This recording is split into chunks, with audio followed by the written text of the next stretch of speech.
జీవితమొక పయనమని గమ్యము తెలియదని తెలిసిన ఈ మనిషి పయనమాగదు.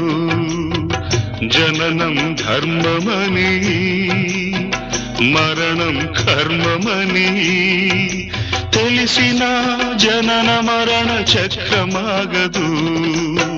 మరణం తథ్యమని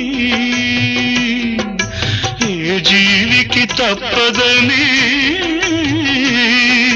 తెలిసిన ఈ మనిషి తపనాగదు.